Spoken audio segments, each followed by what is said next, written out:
High school students really have to prioritize so many things. There's always attention for time that is being grabbed away from them from various activities, and particularly students who have signed up for more rigorous courses than other students. There's always this thing of managing expectations. Sometimes you kind of move from one curriculum to, and say, an international curriculum, which could be very different. Yeah. That changes many things.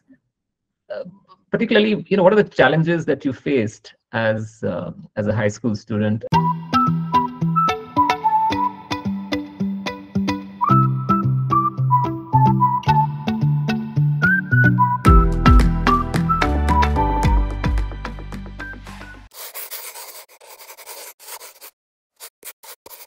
Welcome to Fresh Off the Boat. This is Ed Brand's podcast series, and today I'm delighted to be with Yatharth Gupta.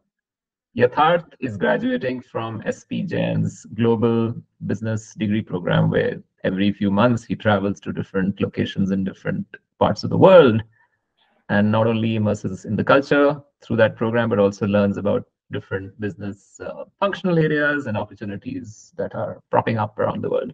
So thanks for coming over, Yatharth, and joining me. I know you've been a globetrotter of sorts, and you had a pretty interesting journey. So why don't you introduce It's an yourself? absolute pleasure being here.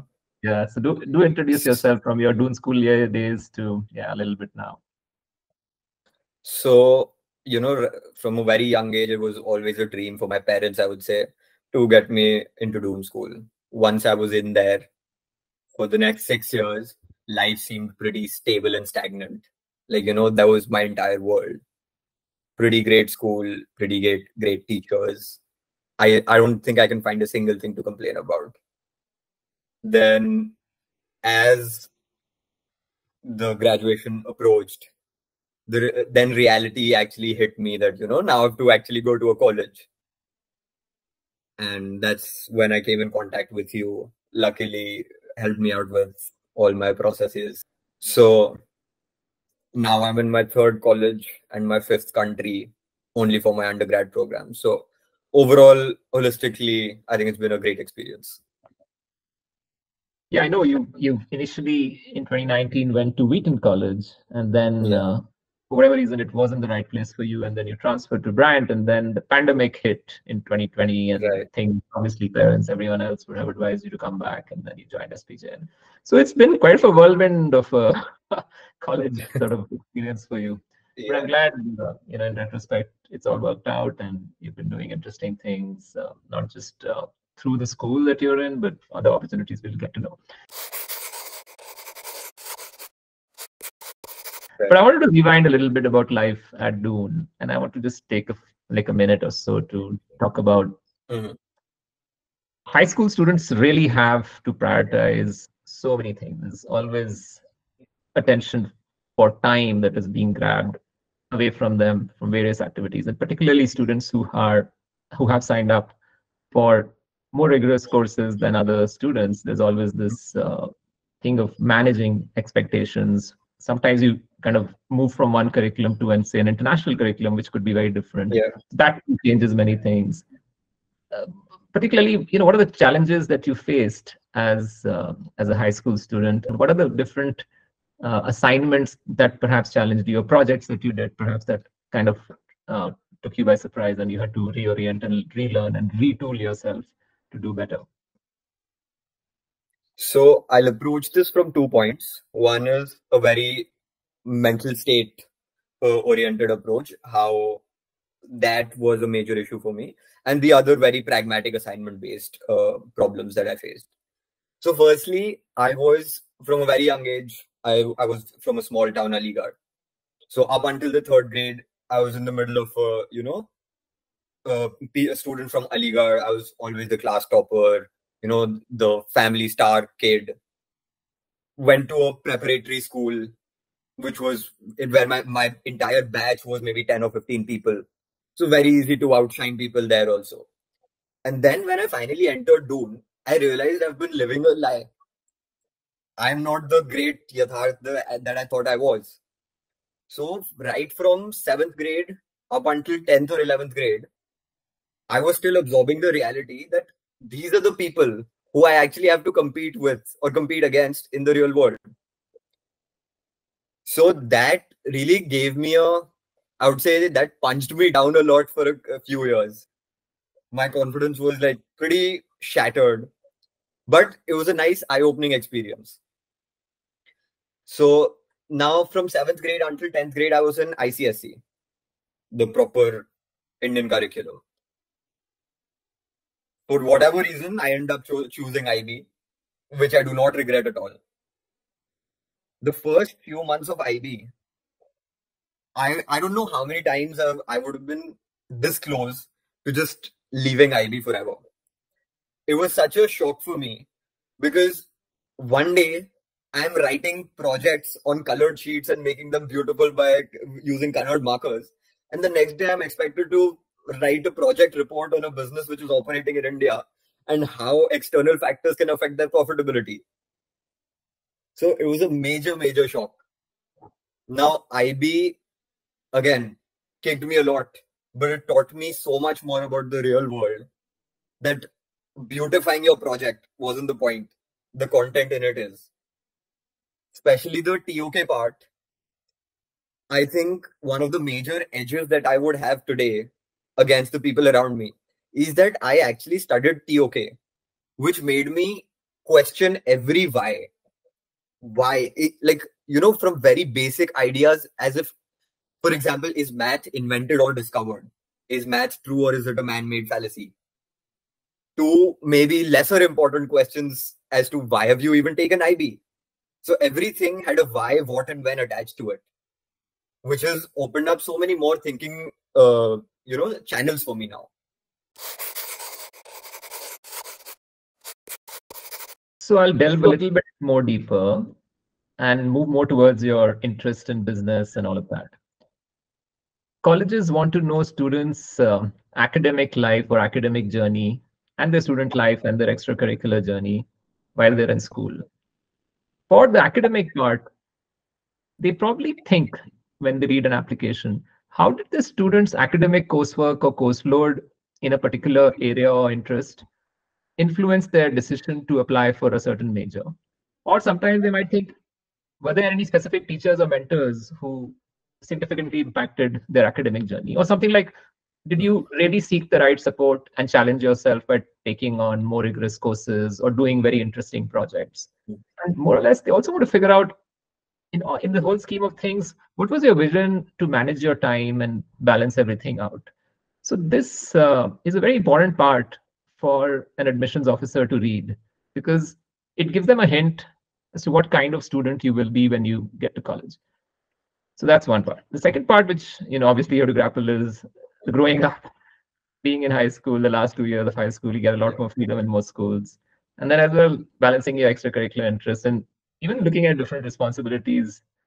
If you take up student leadership roles or even participate in a diverse range of activities, which you might think might not be very helpful for your college application. But sometimes you just want to do things for fun. So I know you also were interested in dance and all of that. So Right. part of the question is, what are the extracurriculars that you enjoyed? And did you see a link between your extracurriculars and your overall well-being during your time at Doon?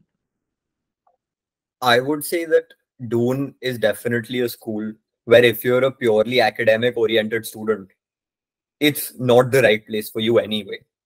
I've seen, so every year, like 8 to 10 people from every batch leave Doon after 10th to focus on their academic careers, people who want to be hardcore IIT engineers or doctors. So anyway, if you're an academic student only, it's not the correct place. Doon used to have this concept of STAs and SUPWs. You need to do 2 hours of STA every week. STA was spare time activity, which could be anything from robotics to chess, dance, art, or anything of that sort. You do not do that, you get punished. Additionally, we had SUPW, which was socially useful productive work. So more or less like social service. And if you did not do a certain number of hours per semester of the social service, the school did not let you go home. You stay back in vacations, do the social service that is required, and only then you can go back home.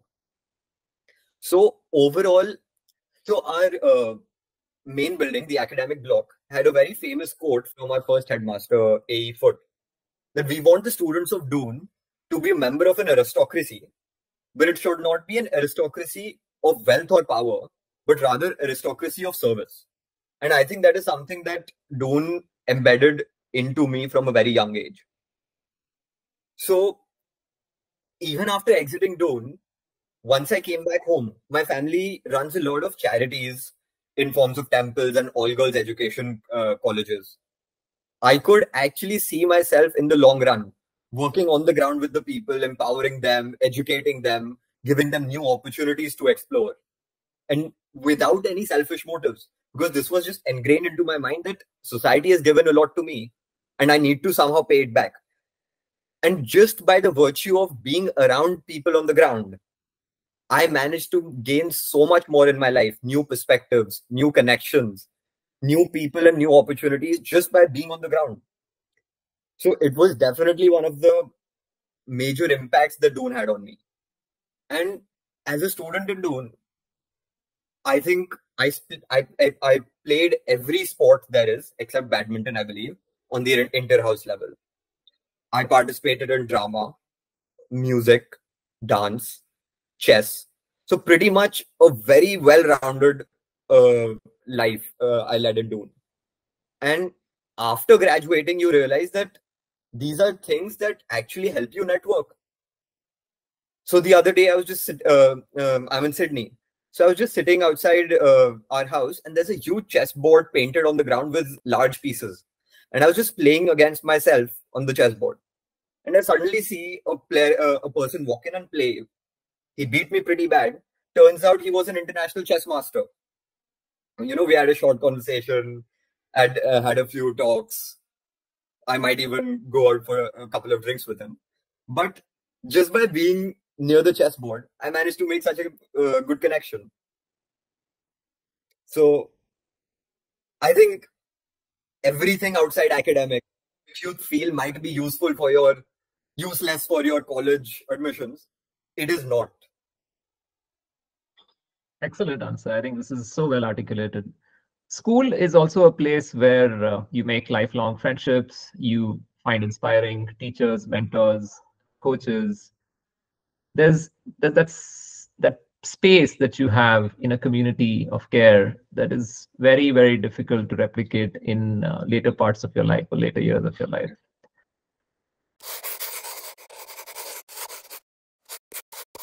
How do you think your relationships with teachers had influenced your overall high school experience? And how do you think that prepared you for college? In a way, I would say that teachers at my school weren't teachers. They were family. You know, I used to have severe vitamin deficiencies, which turned out in a blood report in my 8th grade or 9th grade. For those deficiencies, my mom contacted my assistant housemaster and told him about this. From the very next day, the housemaster, he didn't just tell me, okay, maintain your diet or whatever. He bought the medicines for me, kept it at his house, and made sure he called me every night to his house to take all my medicines regularly. Now, this is not something that any teacher in the world does. And the amount of respect and the grateful feeling that I have for this teacher, I can't even explain it in words. The teachers would be there for you for literally anything you wanted. You're facing any family issues at home, bad marriage at your home or some death at your family. You could just walk into a teacher's residence at 12 a.m. in the night and talk to them about it. It was so unnaturally amazing that in a way I feel I have now set the bar so high for teachers after school that I don't really end up getting any sort of affection towards them. Because now it's a very purely professional relationship that I have developed with any of my teachers after school. While in school, it was very personal and very intimate relations that were built. Yeah, this is so unique to institutions like Doon and some of the boarding schools all across the world. You get a taste of, let's say, pastoral care, which is of such high standard for a particular age group growing up years. And you just can't get that in college wherever you go. We'll end the first part of our conversation now, and we'll move to the part where you get to college and transitions and then your career and future life. But we'll keep that for my next recording. Perfect.